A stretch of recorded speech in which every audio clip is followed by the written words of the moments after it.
کہا ہے میرے اللہ نہیں نہیں نہیں، اگر یہ صبر کا انعام دنیا میں ملا ہے جو آخرت کے انعام سے محروم کرے گا تو یہ تھیلی واپس لے لے، یہ سونا واپس لے لے۔ اسی وقت وہ سونا پھیر لیا گیا، اس نے کہا مجھے آخرت کا انعام چاہیے، آخرت کا انعام چاہیے۔ یعنی نعمت ملی بھی لیکن کہا کہ میں دنیا کی نعمت حاصل کر کے آخرت کی نعمت قربان نہیں کرنا چاہتا۔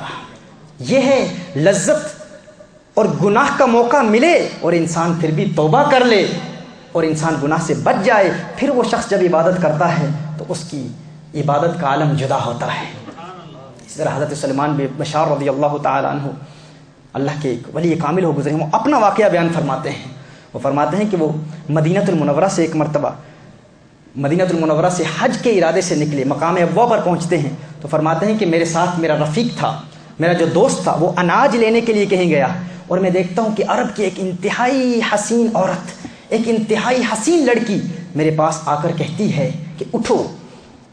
وہ کہتے ہیں کہ میں نے سمجھا کہ یہ کھانا مانگ رہی ہے تو میں نے دسترخوان بچھانے کی کوشش کی کہ اس کو کھانا دوں۔ اس نے کہا میں کھانا نہیں مانگ رہی، میں گناہ کی دعوت دے رہی ہوں۔ حضرت سلیمان بن بشار رضی اللہ تعالیٰ عنہ وہ فرماتے ہیں جب میں نے اس کی یہ بات سنی نا کہ وہ گناہ کی دعوت دے رہی ہے، اب دیکھیے غور کیجئے، اگر ہمارا امتحان لیا جائے، ہم جو کہتے ہیں کہ ذکر اللہ کی محفل میں جاتے ہیں زندگی میں سکون کیوں نہیں ملتا، حضور نے تو بتا دیا، امام مجاہد نے بتا دیا، اللہ کے قرآن سے اس بات کی تنقیح اور وضاحت ہو گئی کہ فقط اللہ اللہ کی صدائیں بلند کرنے سے یقیناً ثواب تو ملتا ہے، لیکن کبھی اس ذکر کو شک کی نگاہ سے نہ دیکھیے، کیونکہ حقیقی ذکر کیا ہے؟ فاروق اعظم فرماتے ہیں افضل الذکر الوقف عند الحرام، حقیقی ذکر کیا ہے؟ حرام کا موقع ملے حرام سے اجتناب کرنا، اللہ کو یاد کر لینا، یہ حقیقی ذکر ہے۔ جب ایسے ذکر کرنے والے ذکر کی محفل میں جاتے ہیں تو ان کی زندگی میں اللہ عز و جل خوشیاں عطا فرماتا ہے۔ پھر وہ کبھی تنگ دستی کا رونا نہیں روتے، وہ کبھی بیماریوں کا رونا نہیں روتے، وہ کبھی پریشانیوں کا رونا نہیں روتے۔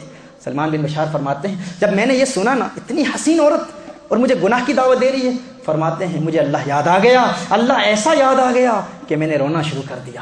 میں اس قدر رویا کہ وہ مایوس ہو کر چلی گئی۔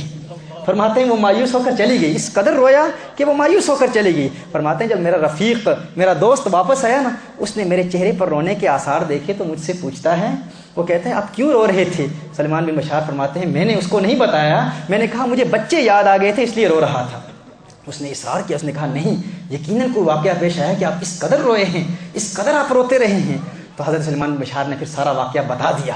جب سارا واقعہ بتایا نا تو فرماتے ہیں کہ میرا وہ دوست جس نے مجھے روتے ہوئے دیکھا تھا، جس نے رونے کے آثار دیکھے تھے، اس نے بھی رونا شروع کر دیا، اس نے بھی رونا شروع کر دیا۔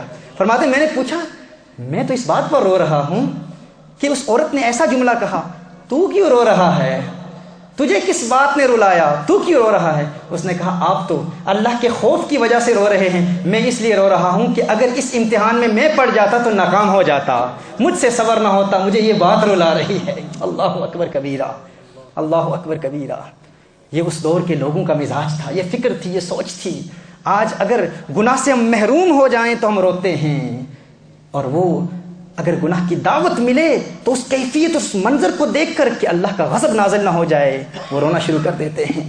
حضرت سلمان بن بشار فرماتے ہیں اس کے بعد ہم مکہ المکرمہ پہنچے، ہم نے طواف و سعی کی اور ایک حجرے میں چلا گیا، اس حجرے میں جا کر میں لیٹ گیا۔ فرماتے ہیں خواب میں دیکھتا ہوں ایک حسین و جمیل نوجوان خواب میں آتا ہے، انتہائی خوبصورت نوجوان خواب میں آتا ہے، اور میں نے پوچھا آپ کون ہیں؟ وہ کہتا ہے میں یوسف ہوں۔ حضرت یوسف علیہ السلام خواب میں آتے ہیں، حضرت یوسف علیہ السلام خواب میں۔ اب دیکھیں جو لذت کو چھوڑتا ہے اسے پھر کس طرح اللہ کے نبیوں سے ملاقاتیں ہوتی ہیں، کس طرح دل کے دروازے کھلتے ہیں۔ لوگ کہتے ہیں آقا کا دیدار کیسے ہو؟ آپ کو بتا رہا ہوں کیسے ہوتا ہے۔ پہلے اس خانہ دل کو پاک کریں، پھر دیکھیے پھر دل سے وہ آنکھ کھلے گی، پھر آقا کا دیدار ہوگا۔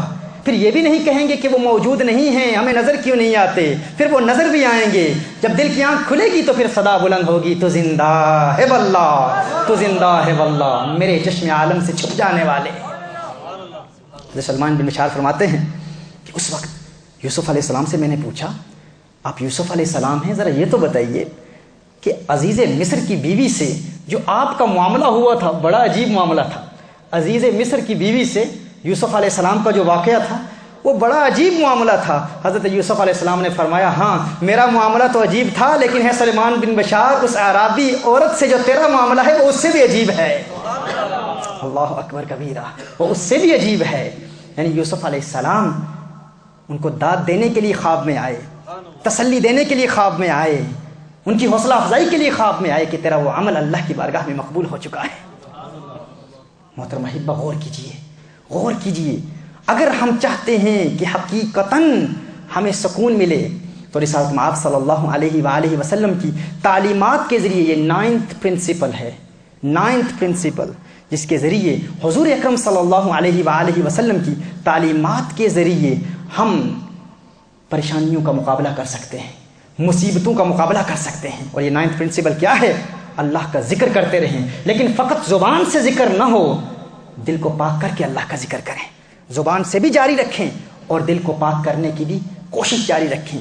اس کے لیے ایک پرنسپل اس پر ہم نے تزکیہ قلب، ہمارا ایک مکمل سیلف پیوریفیکیشن کورس ہے، دل کے ساتھ دروازے بند کرنے کا طریقہ اور پھر توبہ پر استقامت حاصل کرنے کا طریقہ.